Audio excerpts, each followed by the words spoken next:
الله أكبر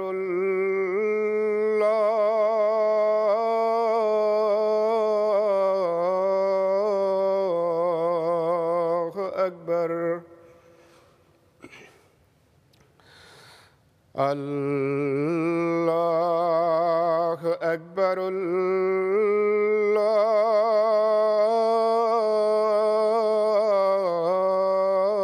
الله أكبر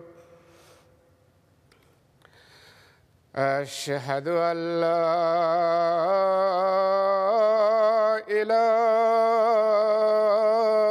إله إلا الله أشهد أن لا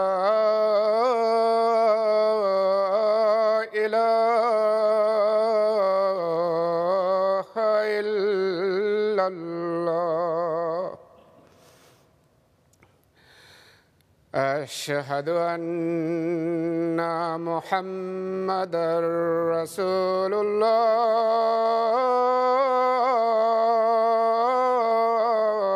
الله أشهد أن محمدًا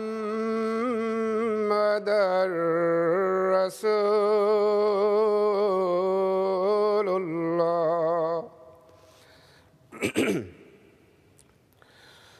حي على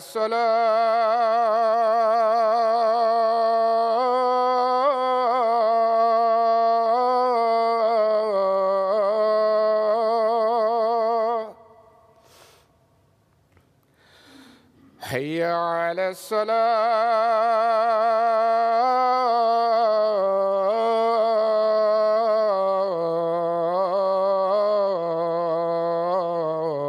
الصلاة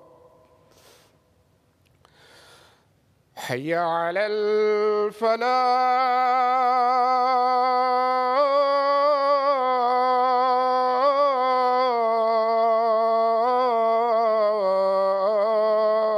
الفلاح حي على الفلاح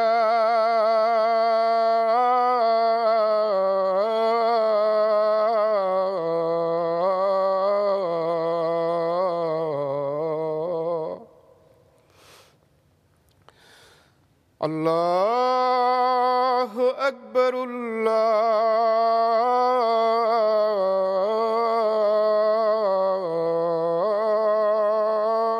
الله أكبر لا إله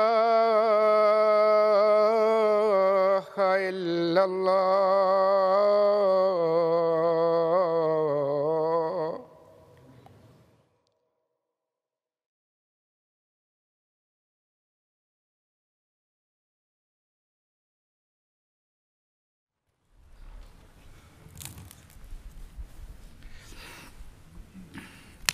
السلام عليكم ورحمة الله.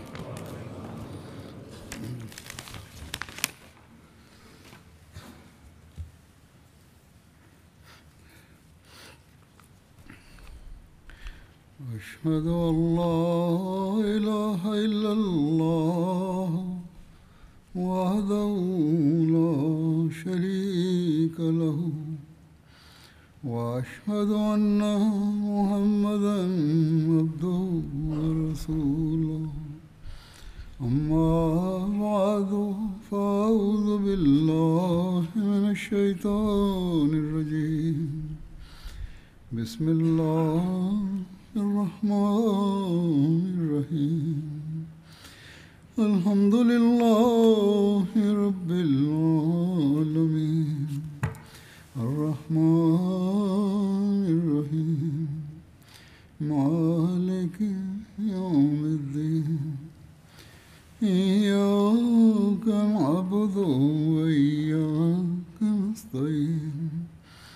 اهدنا الصراط المستقيم صراط الذين أنعمت عليهم غير المغضوب عليهم ولا الضالين.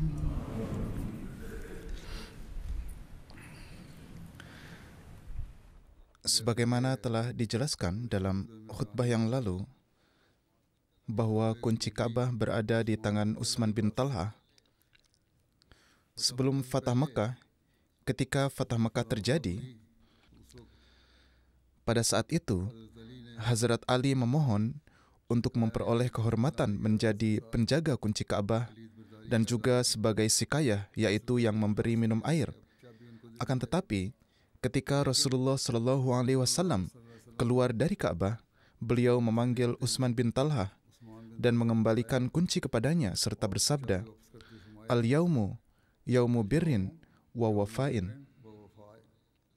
Yakni hari ini adalah hari kebaikan dan menepati janji. Pada saat itu, Utsman bin Talha telah menjadi Muslim.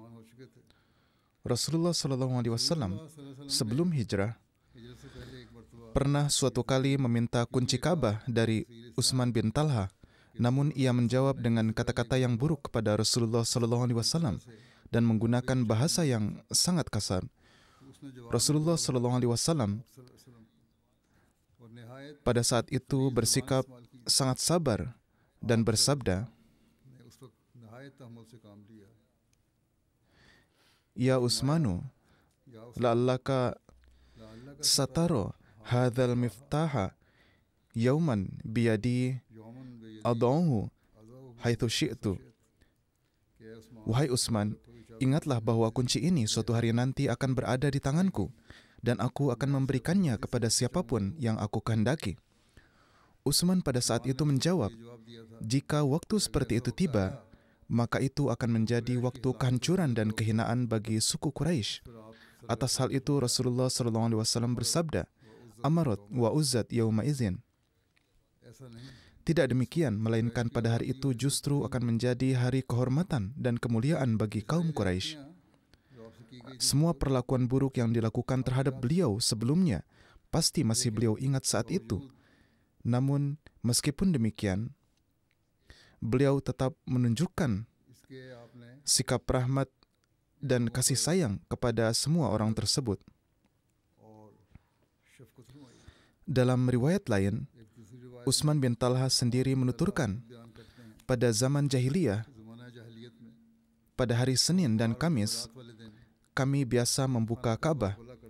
Suatu hari, Nabi suci SAW datang dan ingin masuk ke dalam Ka'bah bersama beberapa orang. Atas hal itu, saya berkata dengan kasar kepada beliau. Namun beliau menjawab dengan sangat lembut dan bersabda, "Wahai Utsman, suatu hari nanti, kamu akan melihat kunci ini di tanganku, dan aku akan memberikannya kepada siapapun yang aku kehendaki." Jadi, ini adalah hari di mana semua percakapan ini pasti juga teringat oleh Utsman. Sementara Rasulullah SAW juga tidak melupakan hari itu. Namun beliau bersabda kepadanya, "Wahai Utsman, jagalah kuncimu." Meskipun demikian, beliau tetap berkata kepadanya, "Ambillah kunci ini. Hari ini aku berikan kepadamu.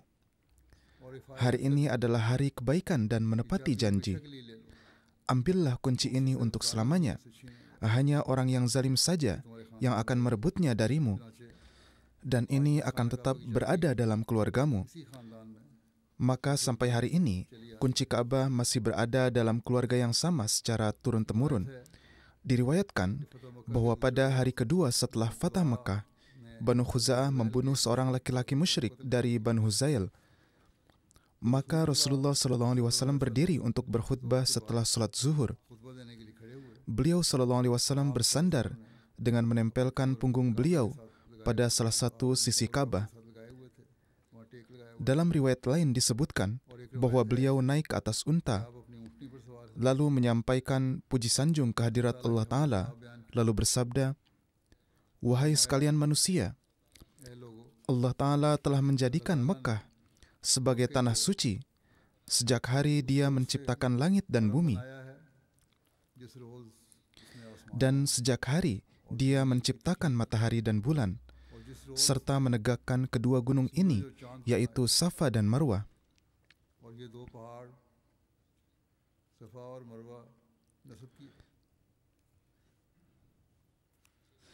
Bukanlah manusia yang menjadikannya suci. Beliau bersabda, bukanlah manusia yang menjadikannya suci, melainkan Allah Ta'ala yang menjadikannya demikian. Ini adalah tanah suci hingga hari kiamat. Maka barang siapa yang beriman kepada Allah Ta'ala dan hari akhirat, tidak halal baginya untuk menumpahkan darah di dalamnya, dan tidak pula menebang pohonnya. Ini tidak pernah halal bagi siapapun sebelum aku, dan tidak akan halal bagi siapapun setelah aku. Bagiku ini halal hanya untuk sesaat waktu, kemudian kesuciannya kembali lagi sebagaimana adanya kemarin. Hendaklah orang yang hadir menyampaikan kepada yang tidak hadir, siapa yang berkata kepadamu bahwa Rasulullah SAW pernah berperang di dalamnya, maka katakanlah kepadanya bahwa Allah Ta'ala telah menghalalkannya bagi Rasulnya, dan Dia tidak menghalalkannya bagi kalian.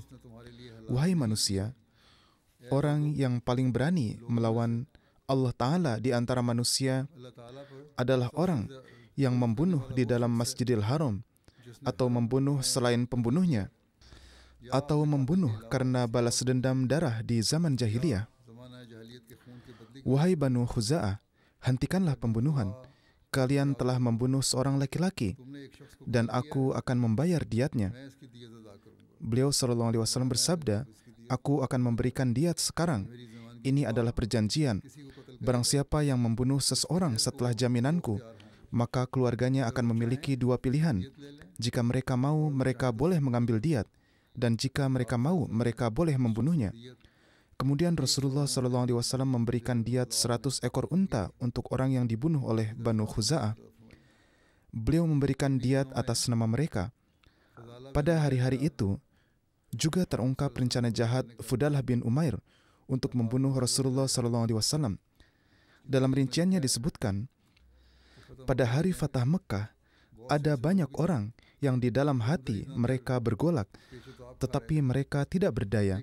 Inilah sebabnya mengapa beberapa pemuda Mekah yang berani, seperti Ikrimah dan lain-lain, telah membentuk pasukan secara mandiri dan berkumpul di satu tempat untuk melakukan perlawanan bersenjata.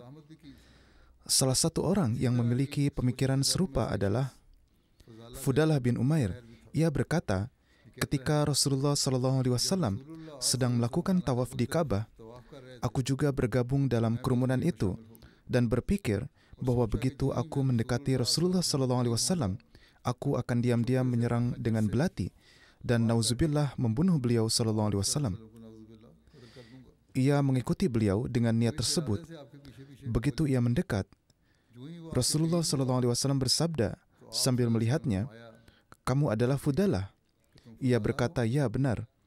Beliau bersabda, apa yang sedang ada dalam pikiranmu? Ia berkata, aku sedang berzikir kepada Allah. Ia berdusta. Maka Rasulullah SAW tersenyum dan bersabda, mohonlah ampun kepada Allah. Kamu tidak sedang melakukan apa yang kamu katakan. Lalu Rasulullah SAW mendekat kepadanya dan meletakkan tangan beliau di dadanya. Fudalah menuturkan, demi Allah, Rasulullah SAW masih belum mengangkat tangan beliau dari dadaku. Sementara saat itu Muhammad SAW telah menjadi orang yang paling aku cintai di dunia ini. Alhasil ia kembali menuju keluarganya. Ia pergi dengan niat tersebut, tetapi setelah itu keadaannya berubah sepenuhnya. Pada hari-hari tersebut juga disebutkan tentang penerimaan Islam oleh ayahanda Hazrat Abu Bakar. Ayahanda Hazrat Abu Bakar belum masuk Islam hingga Fatah Mekah. Pada saat itu penglihatan beliau sudah hilang. Pada waktu Fatah Mekah, ketika Rasulullah SAW masuk ke Masjidil Haram, Hazrat Abu Bakar membawa ayahnya dan menghadap kepada Rasulullah SAW. Ketika Rasulullah SAW melihat mereka, Rasulullah bersabda, wahai Abu Bakar, Anda biarkan saja orang yang sudah lanjut usia ini tinggal di rumah. Anda membawa orang yang sudah berusia sangat lanjut ini kepada saya sendiri yang akan datang kepadanya. Atas sabda ini, Hazrat Abu Bakar menyampaikan, "Wahai Rasulullah, beliau lebih berhak untuk hadir ke hadapan Anda daripada Anda yang berkenan datang kepadanya." Hazrat Abu Bakar lalu mendudukkan ayahnya di hadapan Rasulullah SAW. Maka Rasulullah SAW mengusap dadanya dan bersabda, "Masuklah Islam, Anda akan berada dalam keselamatan." Maka ayah Hazrat Abu Bakar pun menerima Islam.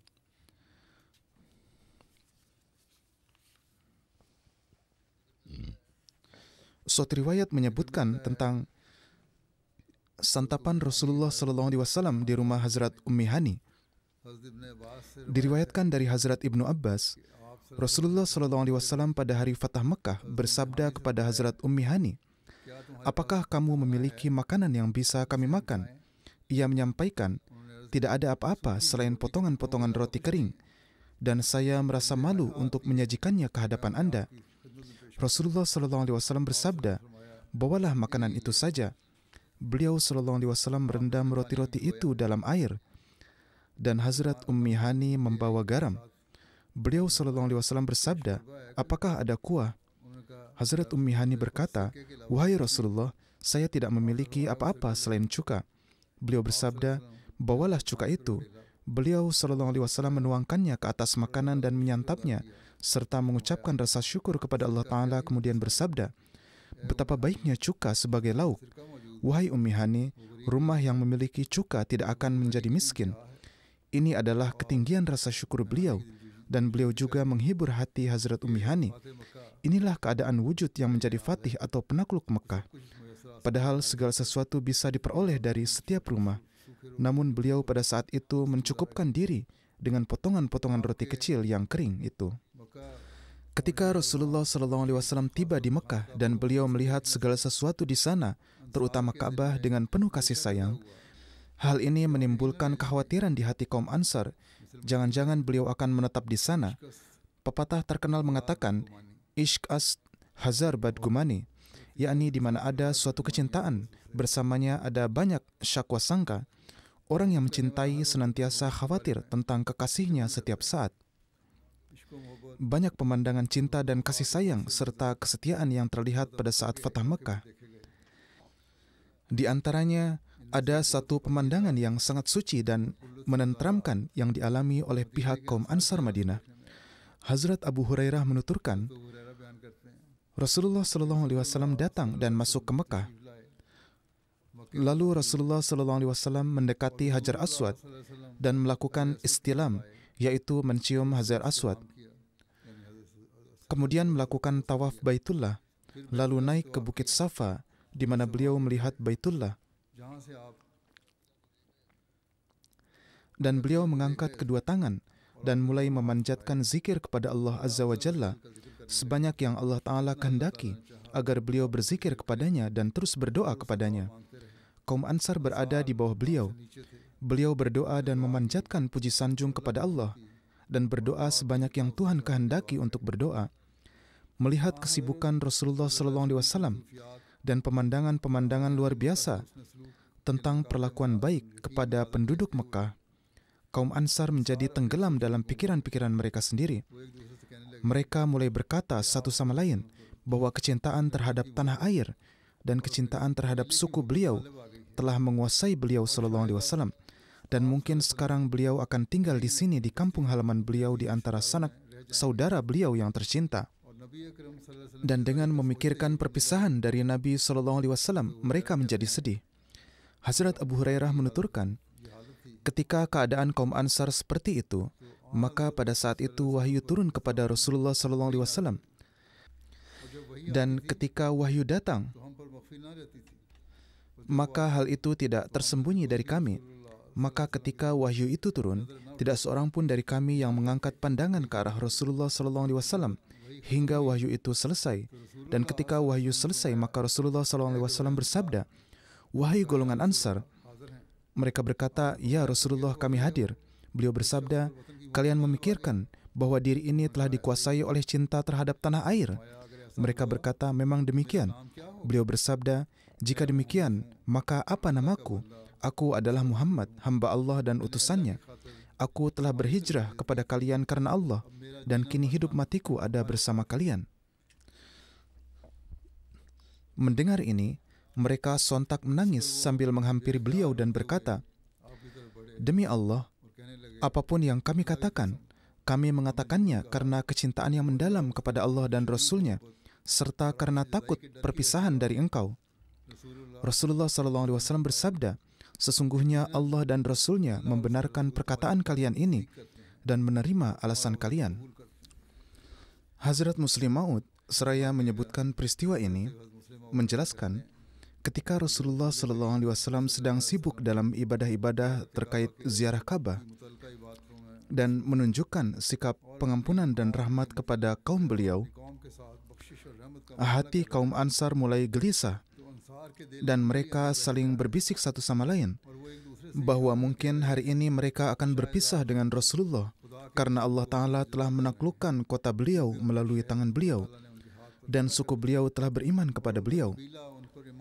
Pada saat itu, Allah Ta'ala memberitahu Muhammad Rasulullah SAW melalui wahyu tentang keraguan-keraguan kaum Ansar ini.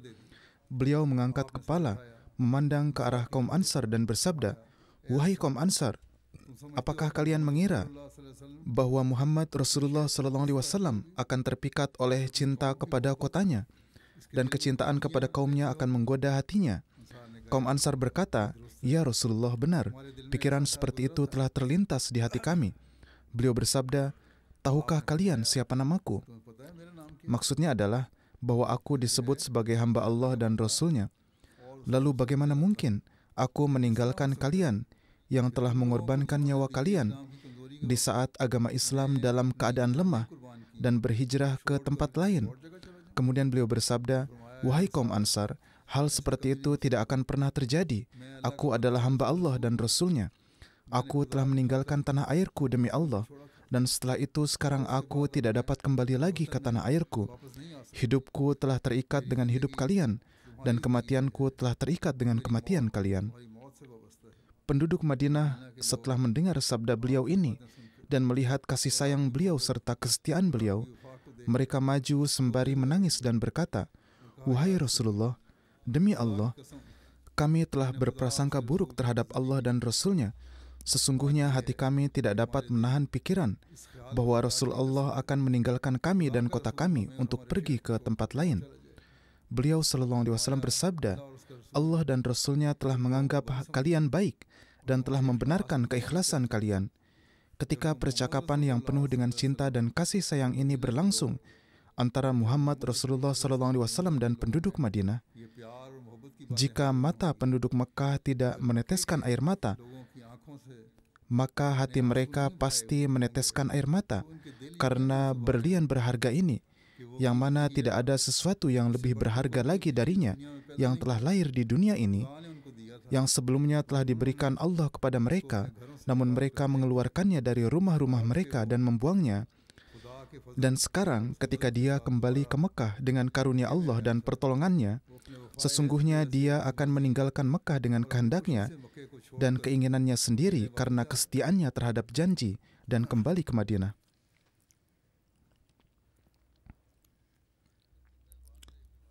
Terdapat sebuah riwayat dari Hazrat Ibnu Abbas. Abu Sufyan melihat beliau SAW ketika beliau sedang berjalan, sementara para sahabat mengikuti beliau di belakang. Ia berkata dalam hati, "Andai saja aku bisa berperang lagi bersama mereka dan mengumpulkan pasukan untuk melawannya." Beliau SAW lalu datang, menepukkan dadanya dan bersabda, "Kalau begitu Allah Ta'ala akan menghinakan kalian lagi, yakni, kamu sedang berpikir akan berperang lagi, maka kamu akan dipermalukan lagi." Abu Sufyan berkata, "Aku bertobat di hadapan Allah dan memohon ampun kepada Allah atas apa yang telah aku katakan. Sekarang aku yakin bahwa engkau adalah Nabi Allah yang benar." Kemudian menambahkan, "Aku sebelumnya telah memikirkan hal ini dalam hati dan aku tidak memberitahukan kepada siapapun. Namun Anda telah menyingkapkan hal itu kepadaku." Kemudian azan zuhur dikumandangkan dari atas atap Ka'bah. Ketika waktu sholat zuhur tiba, Rasulullah SAW memerintahkan Hazrat Bilal. Ia naik ke atas atap Ka'bah dan mengumandangkan azan. Diriwayatkan bahwa pada hari itu Rasulullah SAW melaksanakan semua solat dengan satu wudu. Kebiasaan mulia Rasulullah SAW adalah bahwa pada umumnya beliau berwudu untuk setiap solat. Namun hari ini ketika para sahabat melihat Rasulullah SAW melaksanakan solat-solat dengan hanya satu wudu, maka Hazrat Umar berkata, "Wahai Rasulullah SAW, hari ini Anda melakukan sesuatu yang tidak pernah Anda lakukan sebelumnya." Rasulullah SAW bersabda, "Umar, aku sengaja melakukannya." Para ulama telah mengambil dalil dari hal ini bahwa Rasulullah SAW memberikan contoh ini untuk kemudahan melakukan hal tersebut pada saat diperlukan.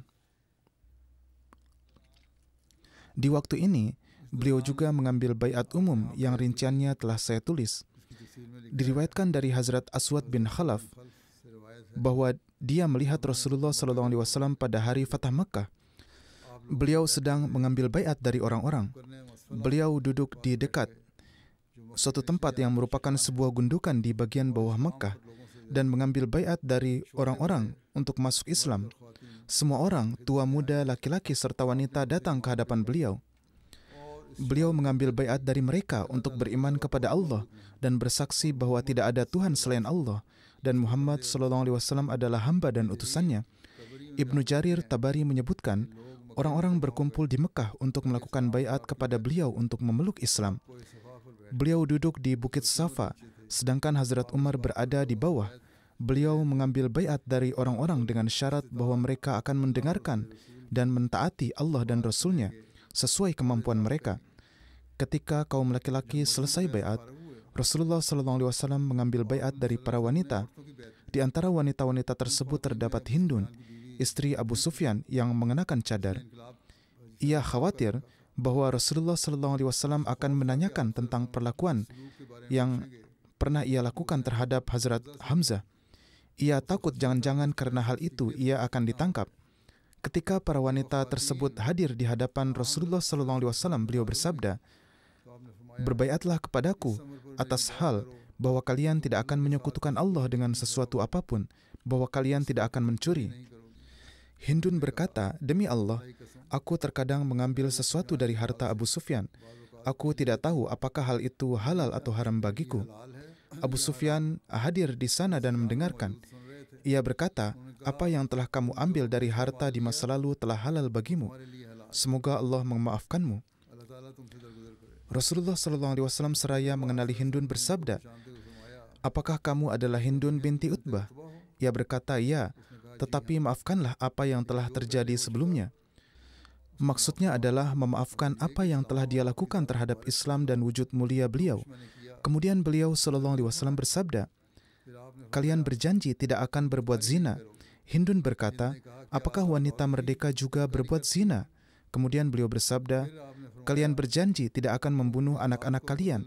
Hindun berkata, "Kami telah membesarkan mereka di masa kecil, tetapi ketika mereka dewasa, engkau telah membunuh mereka pada perang Badar.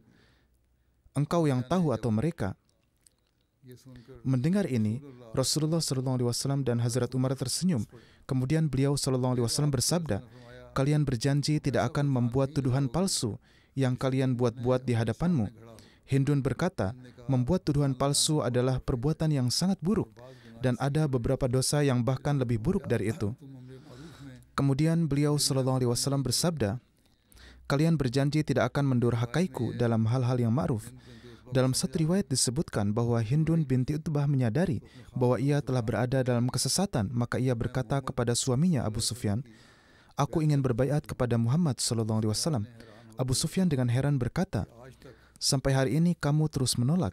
Bagaimana bisa terjadi perubahan besar yang begitu mendadak ini?"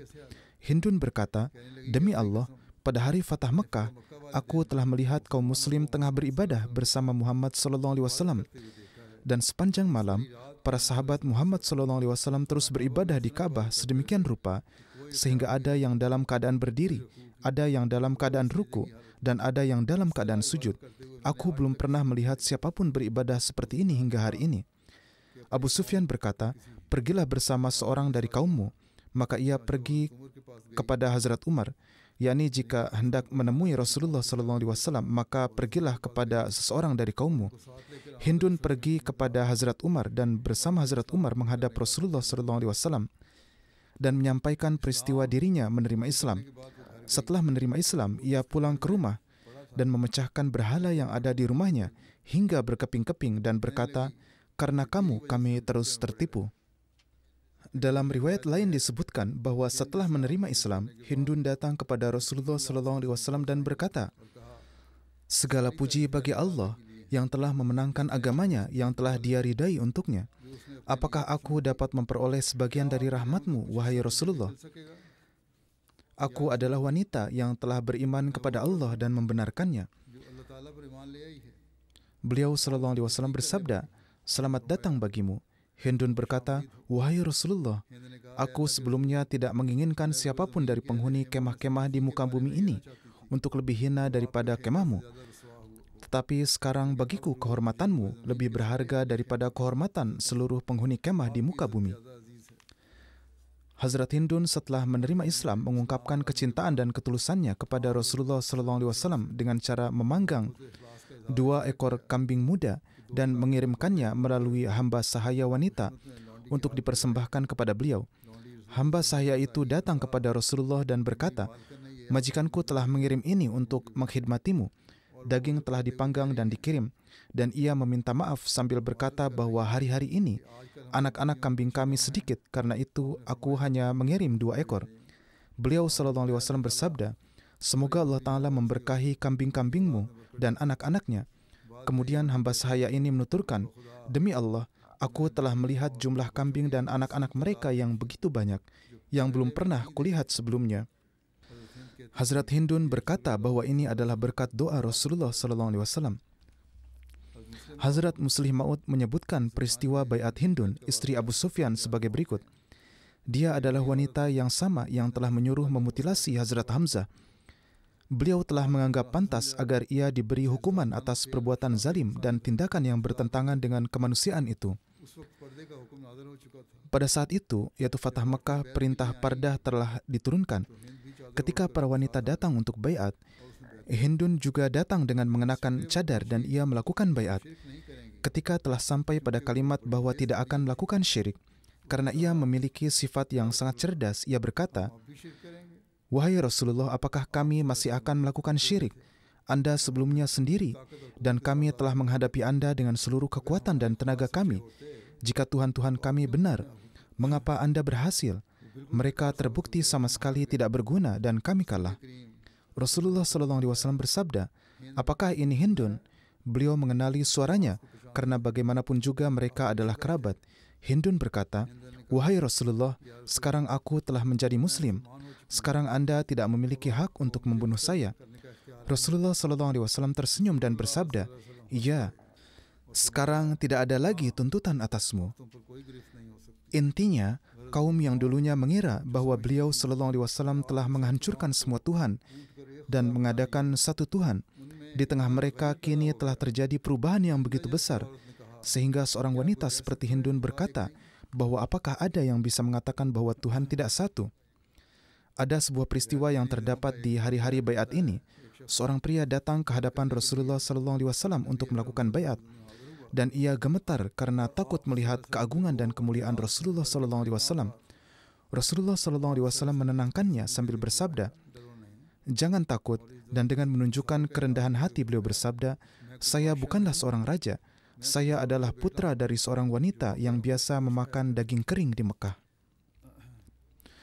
Mengenai para penjahat yang diperintahkan untuk dibunuh tertera, dan saya akan menjelaskan secara rinci, meskipun ada keberatan dari beberapa orang, dan peristiwa-peristiwanya juga menunjukkan hal yang sama, karena alasan-alasan yang disebutkan mengenai perintah hukuman mati ini jelas bertentangan dengan amalan dan tabiat Rasulullah SAW. Bagaimanapun juga, saya akan menjelaskan terlebih dahulu siapa orang-orang itu, apa yang disebutkan di beberapa tempat dalam sejarah, dan saya akan menyampaikan bantahannya juga nanti. Ibnu Ishaq menyebutkan bahwa orang-orang yang karena kejahatan mereka, Rasulullah SAW bersabda bahwa dimanapun mereka terlihat, mereka harus dihukum mati. adalah 8 pria dan 6 wanita, disebutkan dalam Fathul Bari.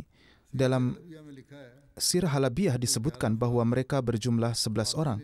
Waqidi menulis bahwa mereka berjumlah 10 orang yang terdiri dari 6 pria dan 4 wanita. Dalam Fathul Bari, syarah atau penjelasan Sahih Bukhari, nama-nama 14 orang tersebut juga disebutkan, yakni Abdul Uzza bin Khatal, Abdullah bin Sa'ad bin Abi Syarah, Ikrimah bin Abi Jahal, Makis bin Khababah, Habar bin Aswad, dan lain-lain. Dalam sebuah hadis disebutkan bahwa Rasulullah SAW pada Fatah Mekah memberikan jaminan keamanan kepada semua orang kecuali 4 pria dan 2 wanita. Beliau bersabda, bunuhlah mereka meskipun mereka mengikat diri pada tirai-tirai Ka'bah.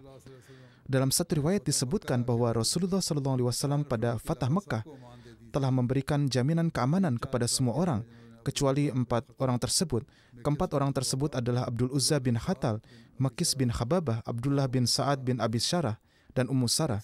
Seorang penulis sejarah Nabi telah menulis bahwa di antara orang-orang yang pembunuhan mereka dinyatakan mubah, yaitu dinyatakan jaiz atau boleh, kebanyakan dari mereka telah diampuni oleh Rasulullah SAW, dan hanya sedikit orang yang dihukum mati, yaitu mereka yang telah dibunuh sebelum pengampunan umum dari Rasulullah SAW.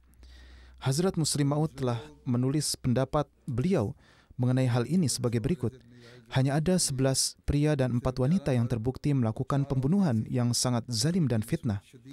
Mereka dapat dikatakan sebagai penjahat perang, dan mengenai mereka, perintah Rasulullah SAW adalah agar mereka dibunuh, karena mereka bukan hanya penjahat kafir atau pertempuran, tetapi mereka adalah penjahat perang. Namun kebanyakan dari mereka dibebaskan oleh beliau atas rekomendasi kaum muslim. Maka kebanyakan dari mereka dibebaskan. Hazrat Masih Maud alaihissalam bersabda, Hazrat Khatamul Anbiya SAW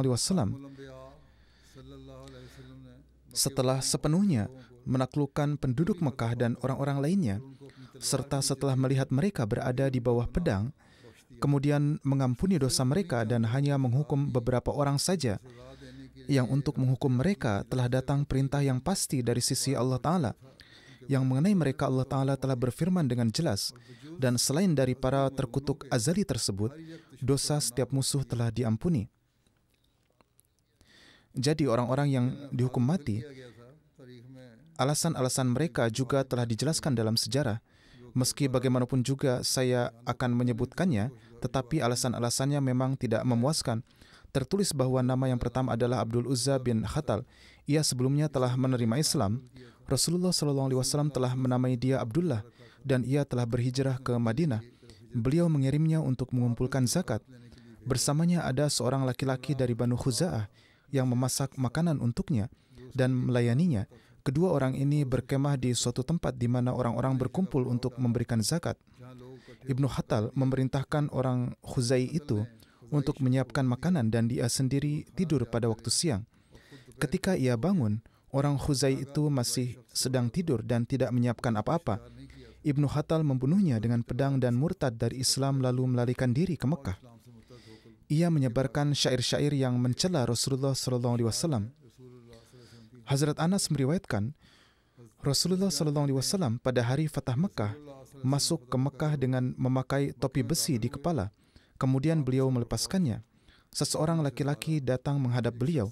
Ia berkata bahwa Ibnu Khatal telah bergantung pada tirai-tirai Ka'bah. Beliau bersabda, hukum matilah dia. Yang kedua adalah Mikyas bin Sababah. Ia telah menerima Islam dan ia menerima Islam untuk membunuh seorang sahabat Ansar. Sahabat Ansar itu dalam suatu peperangan telah membunuh saudara Mikyas secara tidak sengaja karena mengira dia musuh. Mikyas mengambil diat saudara laki-lakinya dan juga membunuh sahabat Ansar tersebut. Kemudian ia meninggalkan Islam dan kembali ke Mekah. Hazrat Numailah bin Abdullah membunuhnya pada hari Fatah Mekah. Ada Huwairis bin Nuqaid. Rasulullah SAW mengeluarkan perintah untuk menghukum mati karena tertera bahwa ia menyakiti Rasulullah SAW. Hazrat Ali membunuhnya. Seorang penulis sejarah Nabi menulis bahwa alasan menghukum mati Huwairis bin Nuqaid yang ditemukan adalah karena ia menyakiti Rasulullah SAW. Tetapi sebab pembunuhannya adalah alasan lain selain itu karena Rasulullah SAW tidak pernah membalas dendam untuk diri beliau sendiri. Kemudian ada Huwairis bin Talatil Khuzai. Orang ini mencela Rasulullah SAW. Ia juga dibunuh oleh Hazrat Ali. Kemudian ada budak perempuan Ibnu Hatal, yaitu Karinah, yang juga disebut Arnab. Ia menyanyikan syair-syair celaan tentang beliau. Ia dibunuh. Jadi, jumlah orang yang dihukum mati mencapai 14 atau 15. Akan tetapi, setelah diteliti, ternyata jumlah ini tidak benar, karena kejahatan-kejahatan yang menjadi alasan penjatuhan hukuman mati terhadap mereka justru menunjukkan bahwa para sejarawan telah keliru. Mayoritas kejahatan mereka disebutkan bahwa mereka telah murtad atau mereka menyakiti dan menyusahkan Rasulullah SAW atau mereka mencela beliau. Daftar tuduhan ini menunjukkan bahwa ini adalah pemikiran zaman kemudian, karena ketika muncul pemikiran yang menyimpang dari Al-Quran dan Sunnah Rasulullah SAW bahwa hukuman bagi kemurtadan adalah hukuman mati atau hukuman menghina Rasulullah SAW adalah hukuman mati, maka ini adalah pemikiran-pemikiran kemudian. Sedangkan pada zaman Nabi SAW, hal ini sama sekali tidak terjadi. Al-Quran membuktikan bahwa hukuman bagi kemurtadan bukanlah mati. Ketika Al-Quran dan Sunnah Rasulullah SAW membuktikan bahwa hukuman dari tindakan menyakiti Nabi, menyusahkan beliau dan mencela beliau SAW bukanlah hukuman mati, maka jelaslah bahwa pada saat Fatah Makkah, orang-orang yang diperintahkan untuk dibunuh, pasti kejahatan mereka adalah sesuatu yang lain. Kejahatan perang sebagaimana yang ditulis oleh Hazrat Muslim Maud, bahwa mereka adalah penjahat perang atau mereka adalah pembunuh, tetapi mengatakan bahwa mereka mencela atau menghina adalah keliru. Dalam mengkritik riwayat-riwayat tentang pembunuhan pada saat Fatah Mekah, seorang penulis sirat terkenal dari anak benua India, Allama Shibli Nu'mani menulis, para ahli sejarah Nabi menyatakan bahwa meskipun Nabi SAW telah memberikan keamanan kepada penduduk Mekah, namun beliau memerintahkan tentang 10 orang bahwa dimanapun mereka ditemukan mereka harus dihukum mati. Di antara mereka, beberapa seperti Abdullah bin Khatal, Muqayyis bin Subabah adalah pembunuh dan dibunuh sebagai qisas. Kedua orang ini adalah pembunuh sehingga mereka dibunuh. Hal ini dapat diterima, tetapi beberapa orang lainnya adalah orang-orang yang satu-satunya kejahatan mereka adalah bahwa mereka biasa menyakiti Nabi SAW di Mekah, atau mereka biasa membuat syair-syair yang menghina beliau. Mereka menyakiti beliau atau membuat syair-syair yang keji. Di antara mereka, seorang wanita dibunuh karena kejahatan bahwa ia biasa menyanyikan syair-syair yang keji terhadap beliau. Demikianlah yang dikatakan. Tetapi beliau telah menulis bahwa menurut kritik hadis, pernyataan ini tidaklah benar. Seluruh Mekah adalah pelaku kejahatan ini. Jika hal ini saja yang diambil, bahwa mereka biasa menghina dan membuat syair-syair yang keji, maka seluruh Mekah melakukan hal yang sama. Jadi seharusnya semua orang dibunuh.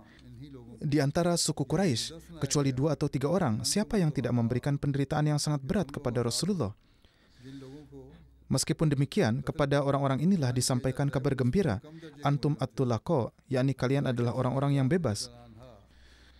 Orang-orang yang disebutkan telah dibunuh itu adalah penjahat yang kejahatannya relatif berderajat rendah. Hadis Hazrat Aisyah Siddiqah radhiyallahu taala anha terdapat dalam Sahih Sittah bahwa Nabi SAW tidak pernah mengambil balas dendam pribadi dari siapapun. Mengenai wanita Yahudi di Khaybar yang memberikan racun kepada beliau, orang-orang juga menanyakan apakah akan ada perintah untuk membunuhnya.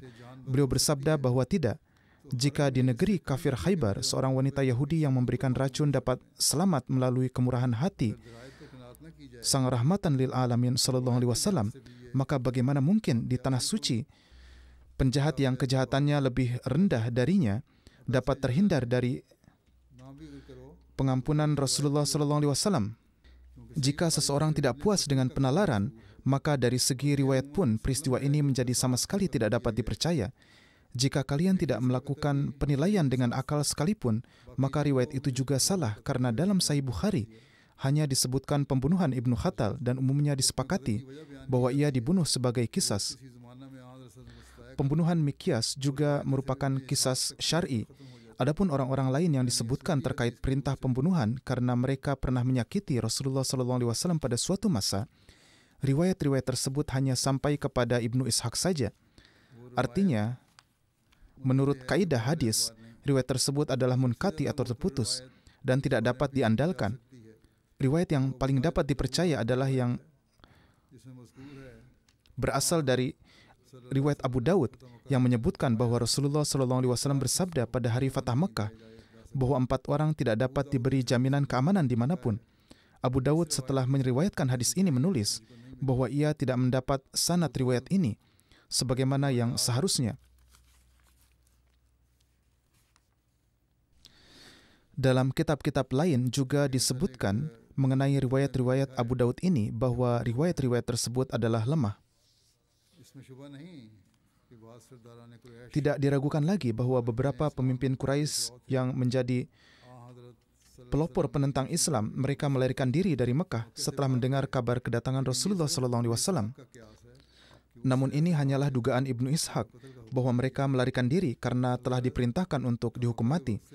Intinya pada saat Fatah Mekah hanya diputuskan untuk menghukum mati beberapa orang saja dan mereka adalah orang-orang yang tentang mereka.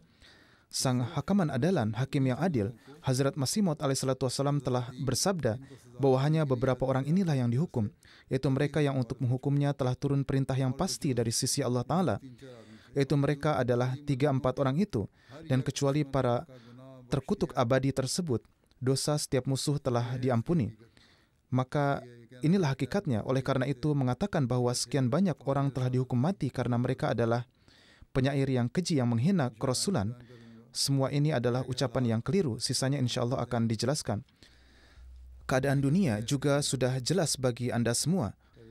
Teruslah banyak berdoa untuk hal ini. Sebelumnya juga saya sudah mengatakan berulang kali dan terus saya sampaikan mengenai keadaan darurat.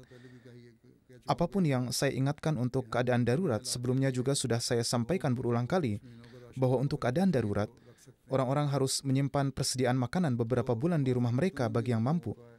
Sekarang bahkan beberapa pemerintah telah mengatakan kepada rakyat mereka untuk menyimpan persediaan makanan selama 3 bulan.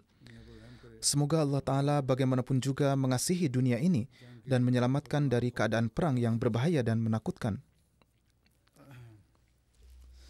Saya akan menyebutkan beberapa orang yang telah wafat. Saya akan memimpin sholat jenazah mereka setelah sholat. Salah satu di antara mereka yang pertama adalah Nyonya Amatun Nasim Nugat Sahibah, istri Raja Abdul Malik Sahib.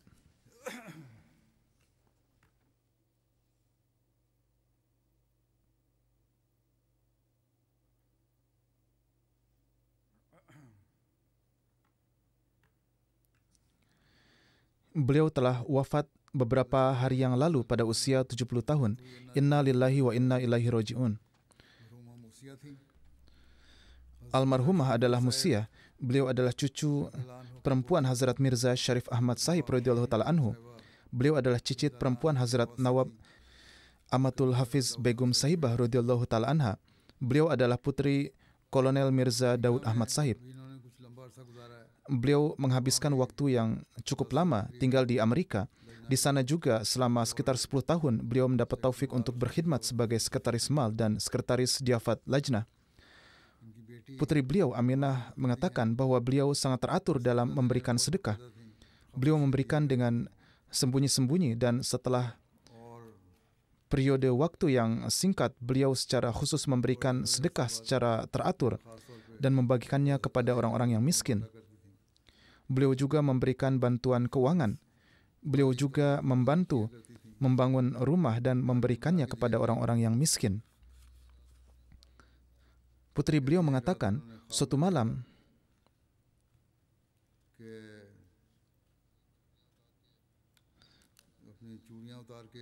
beliau melihat dalam mimpi bahwa beliau melepas gelang-gelangnya dan memberikannya kepada bibinya. Maka beliau segera memberikan gelang-gelang emas tersebut kepadanya. Beliau sangat suka menjamu tamu. Beliau sangat sering membantu orang-orang yang membutuhkan. Beliau memiliki jiwa simpati yang besar. Putrinya mengatakan bahwa beliau memiliki sifat humoris sehingga orang-orang tidak mengetahui. Tetapi saya telah melihat beliau di malam hari berdoa dengan sangat khusyuk sehingga lantai rumah kami pun bergetar. Keramahan para tamu secara khusus adalah keistimewaan beliau. Putri beliau mengatakan, kami telah belajar cara berzikir kepada Allah dari ibu. Beliau selalu membaca salawat setiap saat dan terus membaca syair-syair Hazrat Masih Maud alaihissalam. Kami telah mendengarnya berkali-kali sehingga kami hafal di luar kepala. Beliau sangat baik dalam berperilaku kepada tetangga dan kerabat. Putri beliau Aisyah telah menulis hal ini.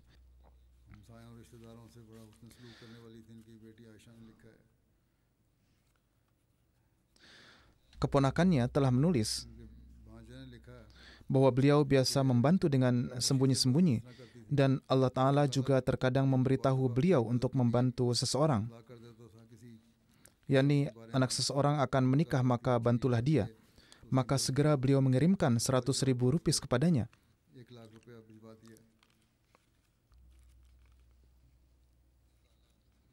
Semoga Allah Ta'ala melimpahkan ampunan dan rahmatnya kepada beliau.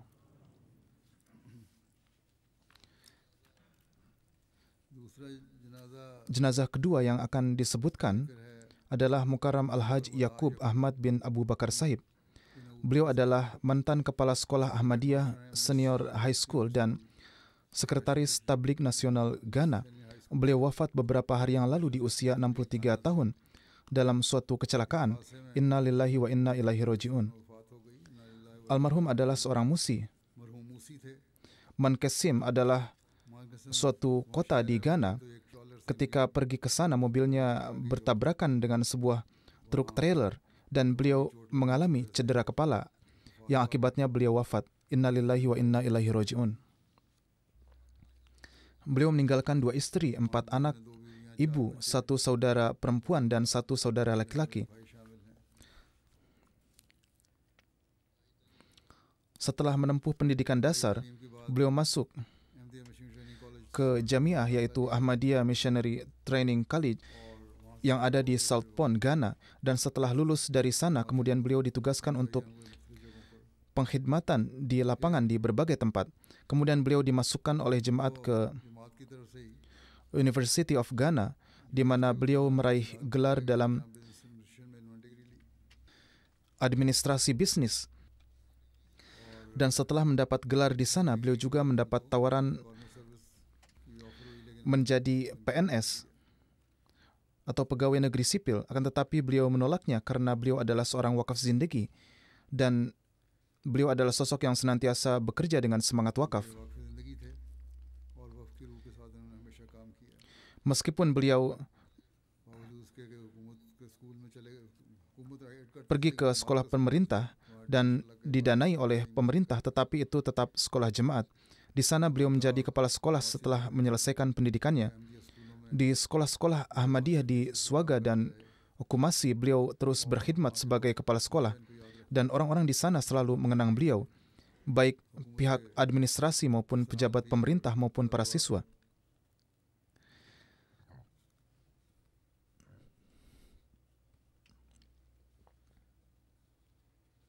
Sebagaimana telah saya sampaikan, beliau adalah Sekretaris Tabligh Nasional dan mendapat taufik untuk berkhidmat sebagai Qaid Tarbiyat di Ansarullah.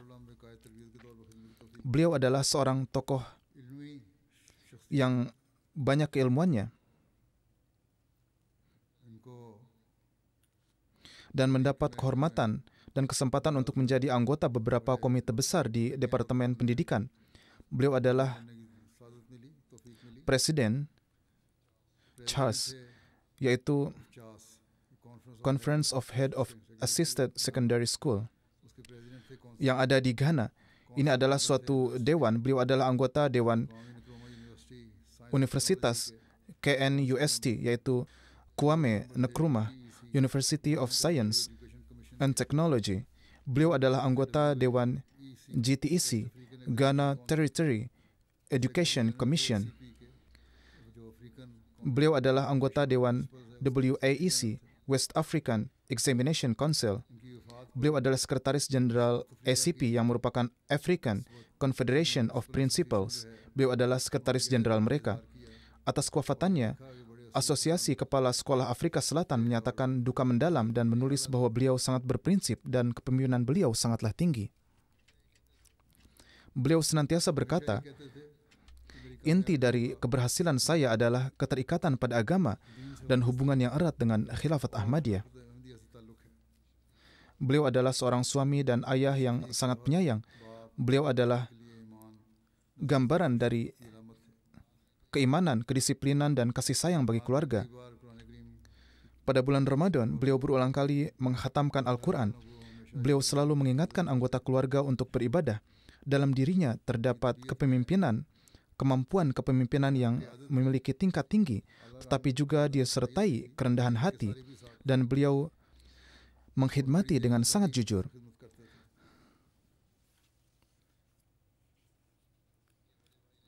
Kakak laki-lakinya telah menerima Ahmadiyah. Setelah itu Ahmadiyah masuk ke dalam keluarga mereka. Saudara beliau, Abu Bakar Said, menulis, jadi kemudian ayahnya mengirimkannya ke Jamiah, yaitu Missionary Training College di South Pond, di mana beliau memperoleh pendidikan. Lalu menjadi mubalik lokal. Kemudian perlahan-lahan beliau ada di posisi yang baik di bidangnya, baik secara jemaat maupun pemerintahan. Beliau selama tinggal bersama saya di Ghana, saya memiliki hubungan yang sangat dekat dengan beliau. Ada hubungan persahabatan yang erat dan penuh dengan kasih sayang, dan pekerjaan-pekerjaan penting apapun yang ada, yaitu pekerjaan-pekerjaan yang memerlukan kepercayaan, saya selalu meminta beliau untuk mengerjakannya, karena beliau adalah sosok yang sangat dapat dipercaya. Dan setelah khilafat, hubungannya dengan saya mencapai standar-standar ketulusan yang tinggi. Beliau adalah sosok yang memiliki semangat yang besar untuk jemaat dan khilafat. Ibu beliau berkata, beliau adalah anak laki-laki saya yang sangat patuh. Sejak kecil selalu menjaga saya dan beliau berniat untuk menunaikan haji. Tetapi sebelum itu beliau berkata agar saya yang menunaikan haji terlebih dahulu. Dan beliau menghajikan ibu beliau terlebih dahulu, kemudian baru pergi haji sendiri. Ibunya berkata, beliau tidak pernah meninggalkan saya sendirian dan selalu menjaga saya bersamanya. Istri beliau menuturkan, beliau adalah suami yang penyayang dan bertanggung jawab. Beliau adalah ayah yang penyayang untuk anak-anaknya dan selalu memberikan nasihat bahwa harus mempersembahkan pengorbanan untuk jemaat.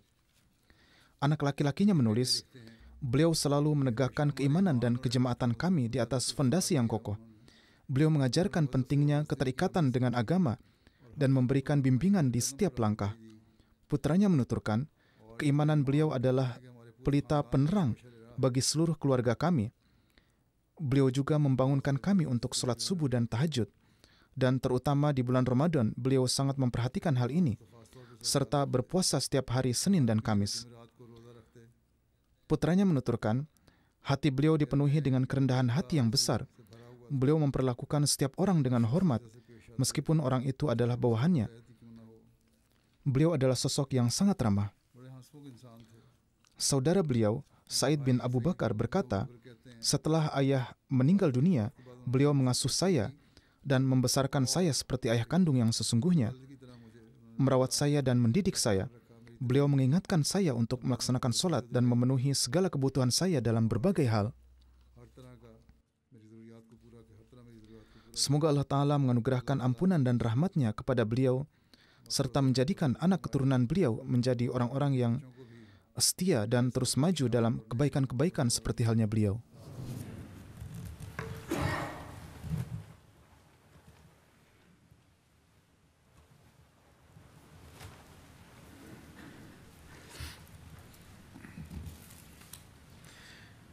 Alhamdulillah, alhamdulillah, nahmaduhu wa nasta'inuhu wa nastaghfiruhu.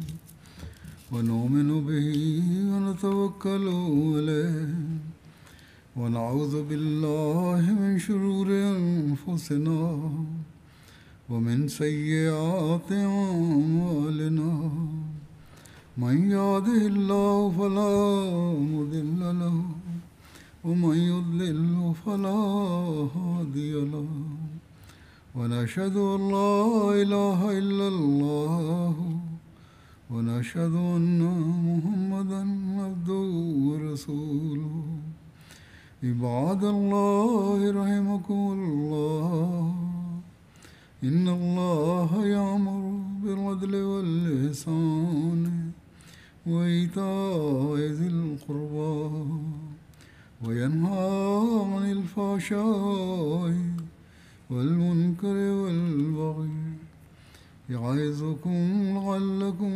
تذكرون اذكروا الله يذكركم وادعوه يستجب لكم ولذكر الله أكبر